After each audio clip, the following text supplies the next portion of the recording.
click on the technician, if you click on the general, or if you click on amateur extra, it brings you to a page where you can choose to go into study mode, where you basically go through the whole question pool, and it gives you all of the questions that are going to be, or that are in the question pool, 35 of which will come out of the question pool and be on the test. We don't know which ones will be on the test. Every test is going to be different. So you can go through the question pool and practice answering those questions. Now, if you don't know the answer to the question, they have a little information section where you can actually read up on the technology or the knowledge that goes into the reasoning for that question. It's very well put together, and I definitely recommend this site. But you also have read questions, where you can go through and just read all of the questions in the question pool and go from there, do your research, do your study, familiarize yourself with the technology, with the knowledge, with the information. And then you have practice tests, where you can go through and it will actually administer to you a practice test that is pretty much identical to the actual exam that you would take once you're ready to test for your license. It's very well put together, a great tool, hamstudy.org. Shout out to them, because that's what I use and they helped me to get my license, and I appreciate them for that. So that's really it that I wanted to go into today about the testing and examination, or the process. But I also pulled out some sheets that I used to study myself, that I, things I pulled off the internet, that I recommend you look into, just to familiarize yourself with terminology and with radio in general. So you have, for instance, you have this U.S. amateur radio bands.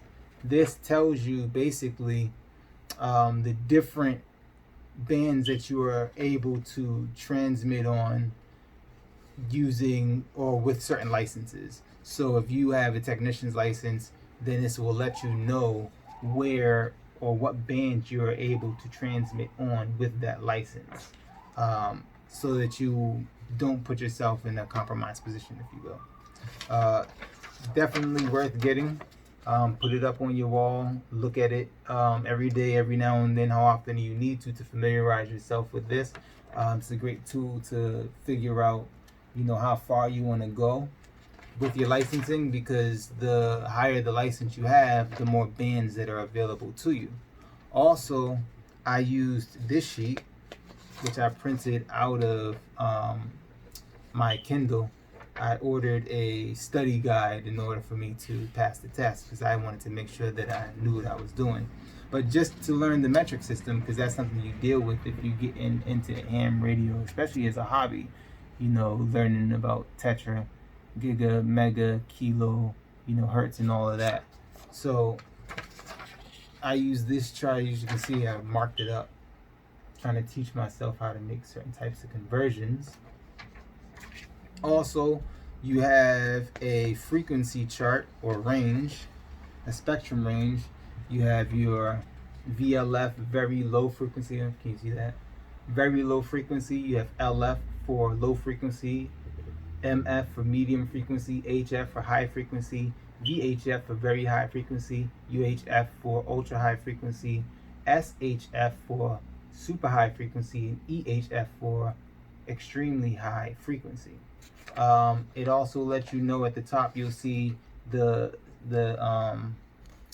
span of within these frequencies that you have for AM radio. You have your shortwave, VHF TV, FM, UHF TV, and mobile phones, right? And at the bottom it tells you, for instance, VLF, very low frequency, operates between 3 kilohertz and 30 kilohertz. Just some stuff that you want to be familiar with when you're dealing with your antenna, the type of radio that you want to purchase and what it's capable of doing, so that you know what radio to buy and what's going to work best for you and your license level. Similarly, we have this sheet here. Same thing, gives you your different ranges. Also, I studied this here just to learn more about the nature of radio waves, how they are formed, how and why they work, just some general knowledge about radio frequency, radio waves, and the nature of them. This also explains a lot. Simple diagram, but explains a lot about how radio waves travel and what they, or the nature of the radio wave or radio frequency.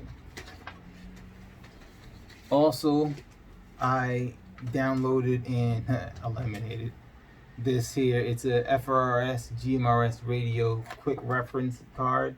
Haven't really looked at this one honestly much. I kind of use the one I have offline, but also on the side here it has your phonetic alphabet, which I think is definitely worth knowing because people do still use the phonetic alphabet over the radio. Kilo, Charlie, Echo, Delta, and all those different phonetic words, if you will. Now on the back, this one has CB Radio Quick Reference Guide. Same thing, has a phonetic alphabet. It has your different frequencies for your CB radio. On the side, you have your frequency for your FRS and GMRS radios. Same thing here. This here gives you abbreviations and meanings that are used for ham radio. Joe, just get on the internet, talk to somebody who's into it. Ask them what you should look into. What kind of material should you get to study so that you can prepare yourself to take the test. So now let's go into FRS and GMRS frequencies, the guide. Now this I pulled up off of buyradios.com. It says this entry was posted on July 7th, 2006 and updated February 2018 to include changes from FCC Parts 95 reform. Now, it gives you all of the different FRS and GMRS channels, of which there are 30. Some channels are shared, some channels are not. Some channels are repeater input or repeater output. I'm gonna go a little bit into that right now. So, for instance, now there are multiple types, or you can pull up multiple charts. They break down the relationship between GMRS and FRS differently. They have it spread out differently so that people can understand it better. Some people understand it one way better than another. I'm going to read from one that I feel it explains it to me a little bit better. And this comes from the wikiradioreference.com. So channels 1 through 7, right? So there are 30 channels. Out of those 30 channels, 22 of them can be used for FRS communications. But they can also be used for GMRS. Now, the first 7 channels, if I'm reading this correctly, are shared. FRS and GMRS simplex. Simplex meaning radio to radio, or HT to HT. HT stands for handy talkie, line of sight communication. So I pick up my radio. This is a GMRS radio. I don't have an FRS radio right in front of me. But so I pick up this radio, I go through, and you have all your different channels. I'm going up to repeater channels, and you see you have channel 1, channel 2, channel 3, channel 4, channel 5, channel 6, and channel 7. Those channels are simplex channels, meaning, like I said, on one of these channels, I hit the transmit button, and someone within line of sight, I can speak to them directly to their radio. It doesn't need a repeater. So for FRS, though, the difference between the FRS and the GMRS, because they can both use those channels, is when you're using an FRS radio, its power output is set at 2 watts, or up to 2 watts, I should say. And for the GMRS radio, it's set for up to 5 watts of transmit power. I'm going to go into the reasonings why here because I don't have that right in front of me, and I want to make sure I give you the right information. So the next 7 channels, if we continue to go up, you have channels 8, 8, 9, 10, 11, 12, 13, and 14. Now these channels are also FRS and GMRS channels. Now my understanding is that with these channels you can communicate, those 7 channels you can communicate with a GMRS radio to an FRS radio and back. Now in order for that to work properly, you have to transmit on, so the transmit power is now changed for both the FRS radio and the GMRS radio to where the FRS radio and GMRS radio are at a transmit power of 0.5 watts. This allows for them to communicate effectively without the GMRS radio's power output affecting the FRS radio's ability to receive the signal and vice versa. So 1 through 7, while they are both FRS and GMRS channels, the FRS radio should be communicating with another FRS radio within those 7 channels. The GMRS radio should be communicating with another GMRS radio within those first 7 channels. The second channel, 7 channels 8 through 14, FRS and GMRS can communicate with one another, but they have to do so at 0.5 watts of output power. Now the next channels 15, 16, 17, 18, 19, 20, 21, and 22. The next 8 channels are classified as not only shared between FRS and GMRS. Now again, you cannot communicate with those 8 channels. FRS and GMRS have to communicate within themselves. FRS to FRS, GMRS to GMRS. And again, you go back to 2 watt power, or 2 watt power output for the FRS radio, and for the GMRS radios on those channels 15 through 22 can operate using 50 watts of power. Now this would of course not be using a HT or handy talkie radio, if you will. You would likely use a repeater, or you would use a repeater in order to communicate, and a mobile or base station, basically. Mobile station being radio that you might put in your vehicle, something that is used while you're on the move and or at a stop, if you will. And a base station being a unit or radio that you would have stationed inside of your home, connected to a greater power source than just a little battery that you have on this radio. Now, I said these are repeater output. That's what those 8 channels are when you're talking about the GMRS. They are repeater output channels, and they can operate with like I said, 50 watts of power, and they operate on a bandwidth of 20 kilohertz. The next 1, 2, 3, 4, 5, 6, 7, 8 channels from 22 to 30 out of this list are dedicated to GMRS only and are repeater input only channels. Now again, they can operate, the GMRS radio can operate 50 watt with the 50 watt power output, and FRS are not allowed to use those frequencies at all. So that's what I wanted to go into last time when I spoke about things changing between FRS and GMRS and the chart. So that's the chart, or at least is one version of the chart that explains how you can use your FRS or GMRS radios within this range of 30 different frequencies.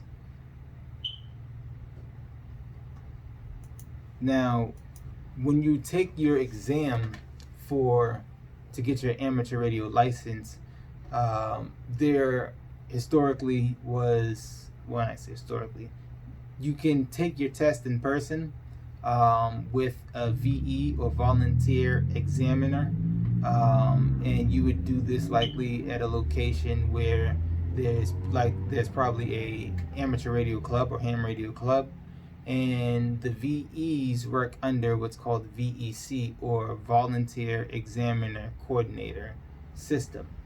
A VE, volunteer examiner, is someone who has a general class license or higher.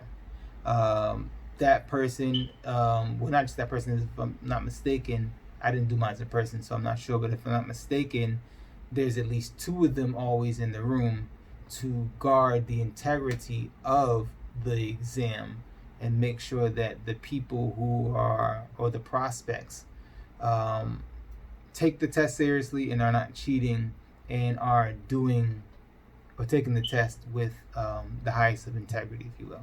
So that being said, since we've been dealing with this global pandemic, there's been an increase in prospects and people wanting to get involved with amateur ham radio.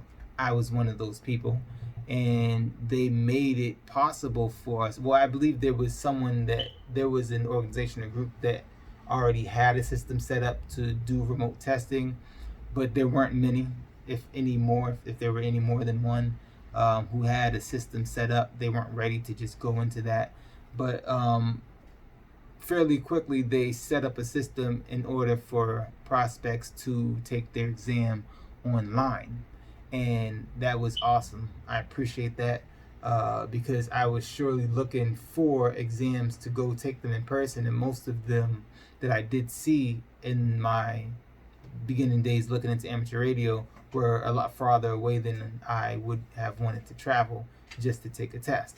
I would have done it, but it worked out good for me to do them online. So that being said, there are many different online options to take the test.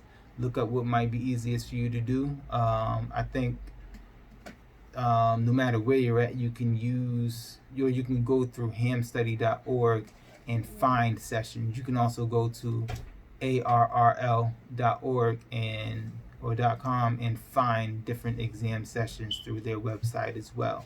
That's how I actually found Ham Study, through that website. Now, when you take the exam, it's a little different than taking an exam in person. You have to have a computer or a phone, or multiple computers, multiple devices, 1 computer, 1 phone, 2 computers, or 2 phones that are connected preferably to Wi-Fi of a certain grade, so that you don't have to worry about your Wi-Fi clunking out on you or disconnecting in the middle of the exam, which would likely terminate your exam, and you would have to pay again to take the exam over in order to get your license. I say pay, because $14 that you have to pay for that exam to take the exam itself. And that, if I'm not mistaken, goes to fund the VECs, so that they can continue to administer the test, because the VECs and the VEs work for free. These are volunteers, I should say. They're volunteers. They volunteer their time to help prospects get tested and get licensed. So the $14 is actually going to help maintain that system, which is awesome.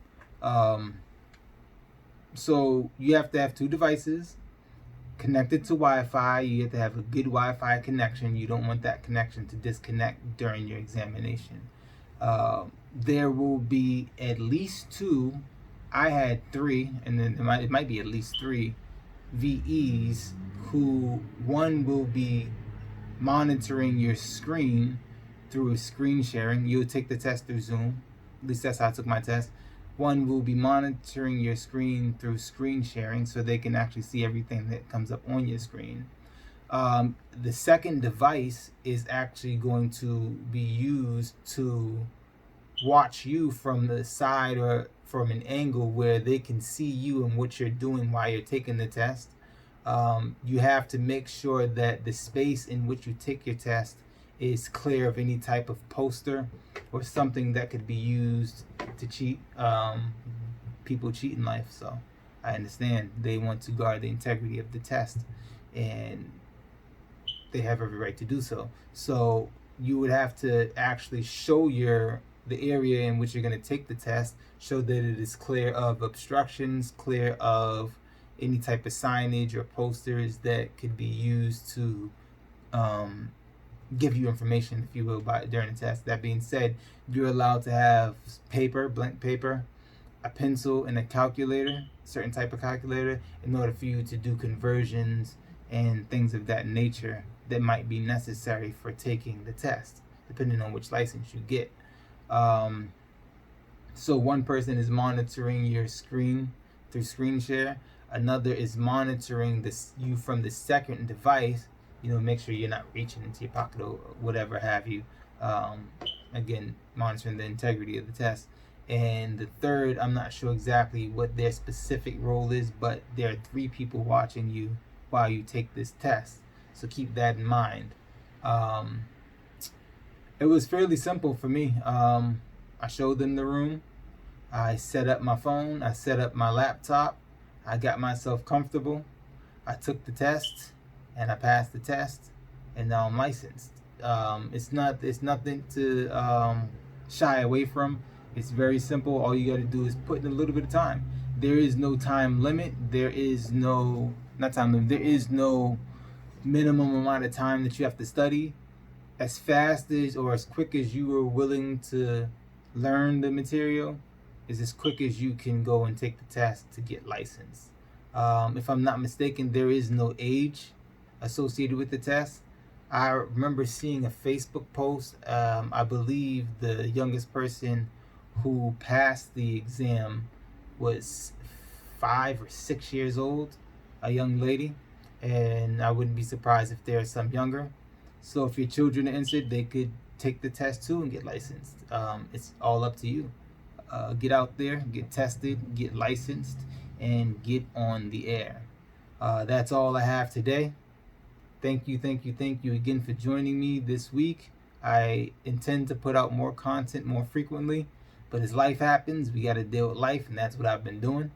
But thank you for joining me on my amateur radio journey. Daniel, KC1 NCF, signing off, 7-3, and peace to everyone.